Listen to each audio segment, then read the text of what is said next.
నేను క్లియర్ గా చెప్పిన కాంగ్రెస్ పార్టీ కండువా అంటేనే ట్రై కలర్ కండువా. ఖచ్చితంగా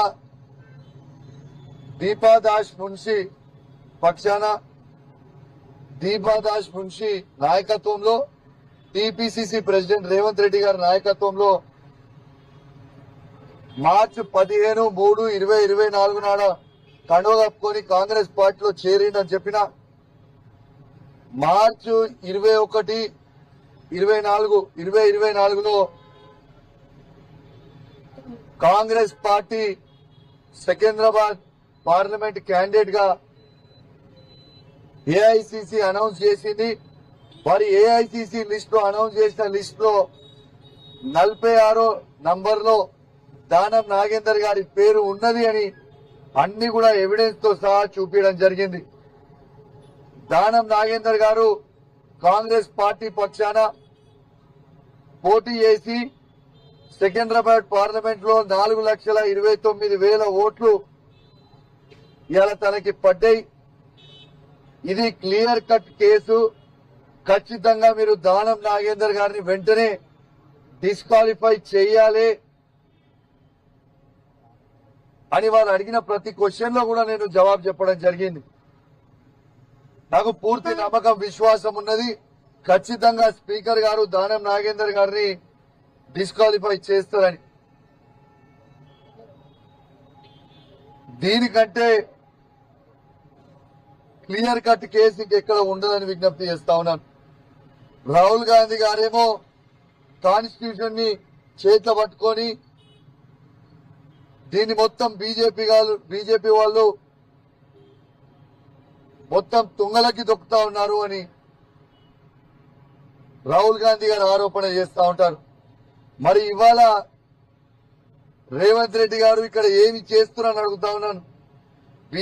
బీఆర్ఎస్ పార్టీ నుంచి కాంగ్రెస్ పార్టీలో చేరి కాంగ్రెస్ పార్టీ కండువలు కప్పుకొని మొన్న మున్సిపల్ ఎన్నికల్లో కూడా కాంగ్రెస్ పార్టీ తరఫున ప్రచారం చేసి బీఫామ్లు ఇచ్చి ఇంకా మేము లేము అని చెప్పడం అనేది సిగ్గుచేటు అని చెప్పి సందర్భంగా తెలియజేస్తా ఉన్నాను. ఖచ్చితంగా న్యాయం గెలుస్తుంది. ఖచ్చితంగా ఖైరతాబాద్ లో బై ఎలక్షన్ రాబోతా ఉన్నదని చెప్పి సందర్భంగా తెలియజేస్తా ఉన్నాను. ఎవరు అవునన్నా కాదన్నా ఖచ్చితంగా దానం నాగేందర్ గారు మాత్రం డిస్క్వాలిఫై అవుడు పక్కా అని చెప్పి సందర్భంగా తెలియజేస్తా ఉన్నాను. నేను దయచేసి స్పీకర్ గారిని కూడా కోరుతా ఉన్నాను, రాజ్యాంగాన్ని కాపాడండి. ఎందుకంటే మనం వచ్చిన జనరేషన్ కి ఏం మెసేజ్ పంపుతున్నామని చెప్పి చెప్తా ఉన్నాను. ఇలా డిస్క్వాలిఫై చేయకపోతే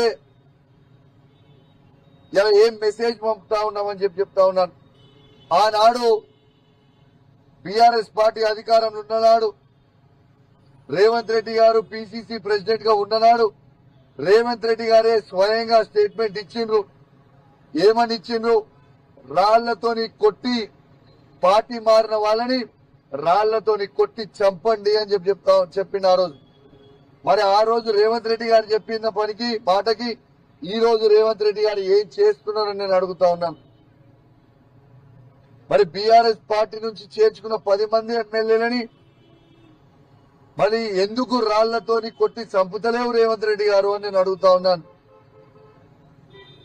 ఖచ్చితంగా దానం నాగేందర్ గారిని డిస్క్వాలిఫై అవుడు పక్కా, ఖైరతాబాద్ లో బై ఎలక్షన్స్ వచ్చుడు పక్కా అని చెప్పి సందర్భంగా తెలియజేస్తూ మరి అడిగిన క్వశ్చనే వాళ్ళు తిప్పి అడుగుతా ఉన్నారు.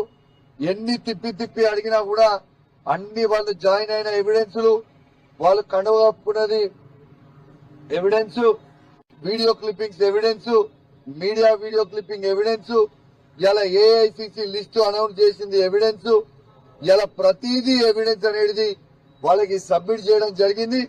ఇక ఖచ్చితంగా డిస్క్వాలిఫై అవుతారని చెప్పి సందర్భంగా తెలియజేస్తూ మరి ఎంత దారుణంగా రేవంత్ రెడ్డి గారు నడుపుతున్న అసెంబ్లీ అంటే ఆ ఎన్నిక మీరు చూసే బోర్డు అక్కడ తెలంగాణ లెజిస్లేటివ్ అసెంబ్లీ అని బోర్డు పెడతాడు. ఇవాళ ప్రెస్ ని లోపలికి అలవ్ చేయకుండా ఇవాళ ప్రెస్ ని రోడ్డు మీద పెట్టి మేము మాట్లాడుతున్న సందర్భంగా మీరు మాట్లాడుతుంటే అక్కడ కవరేజ్ వస్తుందని ఇవాళ అక్కడ ఉన్న బోర్డు కూడా మీకేసిర్రు. ఇంత చిల్లర రాజకీయం రేవంత్ రెడ్డి గారి ప్రభుత్వం చేస్తుందనేది స్పష్టంగా కనబడతా ఉంది. ఆఖరికి అసెంబ్లీ ముందు, అసెంబ్లీ లోపలనేమో ప్రెస్ పెట్టనియరు, అసెంబ్లీ లోపల మాట్లాడనియరు. ఆఖరికి పాపం ప్రెస్ వాళ్ళని కూడా రోడ్డు మీద నిలబెడతారు. ఆ రోడ్డు మీద నిలబెట్టి కవరేజ్ వస్తుంది కదా అని మాట్లాడుతుంటే ప్రజలకి అసెంబ్లీ బ్యాక్గ్రౌండ్ బోర్డు కనబడొద్దని ఆ బోర్డు కూడా పోలీసు వాళ్ళకి చెప్పి పీకించేసింది రేవంత్ రెడ్డి గారు. ఇంత భయం ఎందుకు రేవంత్ రెడ్డి గారు మీకు అని చెప్పి నేను అడుగుతా ఉన్నాను. ఈ దొంగ పనులు చేసుకుంటా దొంగనే దొంగ దొంగ దొంగ అన్నట్టు రేవంత్ రెడ్డి గారే అరుస్తారు పెద్ద నోరు పెట్టుకొని.